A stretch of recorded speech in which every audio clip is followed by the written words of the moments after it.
Bonjour, monsieur les candidats. Monsieur De Sépibus à ma gauche, monsieur Olivier Pahu à ma droite. Vous représentez aux élections cantonales vaudoises la liste 6, le mouvement Alliance des libertés, composé de 4 partis politiques observant les mêmes valeurs éthiques. Ni de gauche, ni de droite, ni du centre, mais au-dessus. Monsieur De Sépibus, quelles sont vos origines? Alors, c'est un nom valaisan. Allez. C'est un nom valaisan, première trace écrite en 1400, et avec une famille qui de temps en temps s'est lancée en politique. J'ai un ancêtre qui était grand bailli du Valais, qui a entre autres signé la République valaisanne avec Napoléon et Stocalpert, et puis une autre ancêtre, Renée de Sépibus, qui était une suffragette, qui se battait pour le suffrage féminin. Donc déjà à l'époque, on était en train de se battre pour le droit de tous. Je dirais les traces familiales, on va dire, mais surtout alors aujourd'hui avec l'Alliance des libertés, donc 5 partis qui se sont mis ensemble, on a décidé de défendre le plus possible les droits des citoyens qui, à notre avis, n'ont pas été respectés. Et encore, il y a une semaine, certains avis de droit de certains avocats l'ont clairement exprimé, comme quoi la Constitution n'avait pas été respectée, qu'elle soit vaudoise ou suisse, et que la manipulation par rapport à ce qui s'est passé aussi était quand même extrêmement forte. Et on voit aussi aujourd'hui qu'il y a des chiffres sur certaines choses qui sortent qui sont pas normales. Alors c'est pas nouveau, c'est pas juste dû à la crise, parce qu'il y avait déjà des dysfonctionnements avant. Ça a juste aidé à ma propre prise de conscience que c'était le moment que je me mette en avant pour défendre tout le monde. Oui, et donc, qu'est-ce qui vous a poussé à vous mobiliser par rapport aux autres partis politiques? Est-ce que c'est les décisions du Conseil fédéral par rapport à la 5G, à la Wi-Fi, au Covid? Est-ce que c'est la centralisation des médias qui vous fait peur? Quels sont les motifs? Alors il y a plein de motifs. Il y a plein de motifs. Donc les décisions du Conseil fédéral, bien sûr, n'ont pas du tout aidé. Et les moments où on a pris des décisions qui touchaient nos enfants. Moi, je suis papa. Là, c'était plus possible. Donc on voit que les médias, en tout cas, ne représentent qu'une seule facette de la réalité, alors que la réalité a plein de facettes, elle n'a pas que 2 côtés non plus, c'est pas quelque chose de binaire. La vie n'est pas quelque chose de binaire, mais on dirait qu'on est de plus en plus dans un monde binaire où c'est juste ou faux, c'est oui ou non, on est noir ou blanc, mais le reste n'existe pas. Et voilà, ce monde n'est pas binaire, et j'ai envie de représenter justement toutes les facettes d'une personne, de notre Suisse, des gens qui la composent, comme un diamant. Un diamant brille parce qu'il a plusieurs facettes et pas juste une seule. Monsieur Olivier Pahu, vous vous présentez également à ces élections sur la liste 6. Par le passé, vous vous êtes mobilisé en 2017 contre la privatisation du franc suisse, en 2019 contre la 5G. Quelles sont vos motivations profondes? Alors, déjà, je suis pas contre les choses, moi je suis pour la santé, pour le respect d'une démocratie, de la Constitution, pour le respect du citoyen. Je suis vraiment quelqu'un qui suis pour la vie, pour la nature, pour un avenir qui soit radieux. Je pense que c'est là vers quoi on doit travailler. Et aujourd'hui, si on se présente dans cette alliance, en tout cas personnellement, c'est pour donner la possibilité en fait aux gens de faire ce choix. Parce que jusqu'à aujourd'hui, on a des partis qui, moi je dis la politique c'est devenu un peu un cartel. C'est un peu une situation de cartel où on n'a plus de choix. On est obligé c'est une arme de division massive. Et puis finalement, qu'on choisisse rouge ou bleu, c'est un petit peu pareil. On se fait un petit peu avoir à chaque fois. Parce que au moment des élections, il y a plein de promesses. Mais ensuite, dans les faits, depuis des dizaines d'années, on voit qu'on n'avance pas. Alors c'est sûr que la téléphonie mobile, par exemple, c'est un exemple très illustrateur de comment le citoyen, le souverain, le peuple, n'a pas eu du tout son mot à dire. Il s'est retrouvé un peu pris au piège. On a gentiment essaimé, toutes ces antennes partout.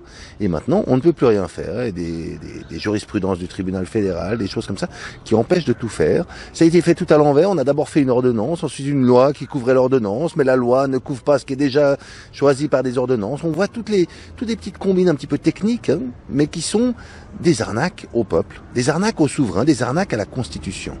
Alors particulièrement ces 2 dernières années, on a vraiment vu que la Constitution, les coups de canif dedans, ils ont été assez violents. Encore il y a une semaine, là, il y avait de la censure en Suisse. La censure qui est interdite par la Constitution. Donc je pense qu'aujourd'hui, les politiciens qui sont en place, on les a pas beaucoup entendus. On les a pas beaucoup entendus monter au créneau. Je dis pas qu'ils doivent toujours réussir. Je dis pas qu'ils doivent toujours être voilà, avoir une majorité. Et puis voilà, on est dans un système de majorité. On peut remettre en question ce système de majorité. Mais ce qui m'inquiète le plus, c'est que ils élèvent même plus la voix. Tout ça, c'est normal. On fait le dos rond. On attend que la tempête passe. Et puis voilà. La plupart, j'appelle ça un peu une grande famille. Ils sont tous dans une grande famille politico-politicienne. Et puis, le citoyen, le souverain, il est là en bas, il a plus voix à rien. On a un exemple très concret. Depuis 2 ans, on a vu énormément de Suisses qui sont descendus dans la rue. Quelque chose d'assez étonnant pour la Suisse, hein. En Suisse, on a tous ces outils démocratiques pour travailler. Et voilà, ils descendent dans la rue, ils s'expriment dans la rue. J'ai vu aucun politicien. Moi, j'ai couvert toutes ces manifestations, j'ai été à toutes ces manifestations. Aucun politicien. Et il y a vraiment un fossé qui est en train de se créer. C'est d'ailleurs un peu intéressant d'être devant ce château-là, parce que on a d'un côté des politiciens qui sont dans leur château, et puis d'un autre côté, on a des citoyens qui n'ont pas accès, qui sont face à un fossé qui devient de plus en plus intraversable, de plus en plus infranchissable. Et on a des outils démocratiques, bien sûr, mais on voit que finalement, c'est un peu de la poudre aux yeux, tout ça. Le droit de référendum, on voit que c'est un énorme boulot, et puis finalement, pour le faire valoir, eh bien, c'est pas toujours facile. Le droit d'initiative, 9 initiatives sur 10, finissent à la poubelle, hein, quand même, dans les urnes. Donc aujourd'hui, il y a vraiment tout à repenser de fond. J'aime à dire que le vrai problème n'est pas de trouver la solution, c'est de trouver le vrai problème. Quel est notre vrai problème aujourd'hui en Suisse ? La question reste ouverte. Et je pense que à cette question-là, une question aussi essentielle, on peut y répondre, mais ensemble, avec une intelligence collective. En étant ensemble, on est face à de multiples crises. Crise politique, crise médiatique, parce qu'on a vu les médias, comment ça se passe. On le vit aussi maintenant pendant la campagne, hein, dans cette alliance. Crise juridique aussi, parce que, voilà, les tribunaux ne font plus vraiment leur travail. L'accès aux tribunaux n'est plus vraiment garanti. C'est très compliqué. Et puis on voit que toute cette grande famille se tient les coudes. Crise sanitaire aussi, parce que finalement, là, on a vu que c'est du tout au médical. On a des outils qui sont pas chers, mais qui sont pas mis en avant, parce que ça rapporte rien. Hein. Un patient guéri est un client perdu, comme on dit dans la pharmacie. Hein. Donc, tout ça, c'est pas bien grave en soi, parce qu'on a laissé faire. Tout ça, les coupables de tout ça, c'est finalement les citoyens qui se sont un peu endormis sur leur laurier, ils ont délégué leur pouvoir, ils ont dit oui, c'est très bien, tout le monde s'occupe de tout, on n'a plus à s'occuper, il suffit d'aller voter de temps en temps. Maintenant, on peut même voter par correspondance, c'est génial, il n'y a même plus besoin de se lever de chez soi, il suffit d'aller à la boîte aux lettres en bas de chez soi, il n'y a même plus besoin d'aller à Lyon. C'est fantastique. Et tout ça, on a laissé faire, on a laissé se mettre en place depuis des décennies une situation qui est devenue aujourd'hui problématique, véritablement problématique. Et je crois que c'est notre devoir. Si c'est notre responsabilité de cette situation, eh bien c'est aussi notre devoir de répondre à cette situation, de reprendre la main, de faire quelque chose qui soit intelligent, de le faire ensemble, et puis simplement d'imaginer notre avenir, sans juger ce qui s'est passé jusqu'à maintenant, sans vouloir être trop critique, juste pour être critique. Moi j'aime bien être critique quand on peut apporter des améliorations. Donc on a beaucoup de projets, on a beaucoup de solutions aussi simples et efficaces qu'on peut mettre tout de suite en œuvre, hein, parce qu'on n'a pas parlé de la crise de la pollution aussi. Il y a énormément de pollution, les pollutions ont explosé, pollution lumineuse, pollution électromagnétique, pollution de l'air, énormément de pollution, des pollutions dans l'alimentation, de l'eau, on a énormément de pollution. Et voilà, je veux pas monopoliser le micro non plus, mais je pense que c'est intéressant d'exposer un petit peu tout ça. Pourquoi est-ce que aujourd'hui je me suis engagé dans un domaine qui, a priori, on n'a aucune chance a priori, mais moi ce que je dis toujours c'est si on veut un miracle, il faut lui donner sa chance. Et en faisant ce premier pas de se présenter, eh bien c'est donner la chance aussi aux citoyens de pouvoir s'exprimer à travers nous et de pouvoir voir les choses autrement. Merci Olivier. En effet, hein, il y a un gros travail à faire et Et comme tu l'as dit, si on fait rien, même si on pourrait penser qu'on a peu de chance, il faut quand même y aller. Et puis une chose, alors tu as parlé de la liste au Conseil d'État, il y a aussi des gens qui se présentent au Grand Conseil sur l'Alliance des libertés. Donc vérifiez aussi dans vos arrondissements s'il n'y a pas une liste qui corresponde à ces mêmes valeurs. Hein. C'est les valeurs qu'on défend de liberté, de respect, d'intégrité, de transparence. Parce qu'aujourd'hui, malheureusement, ça a disparu, pas seulement dans les politiques, mais dans beaucoup d'endroits. Hein. On voit qu'on nous éduque à ne pas être responsabilisés dans un certain sens. Et là, on retombe sur l'éducation. Qu'est-ce qui se passe? Comment on pourrait faire évoluer ça?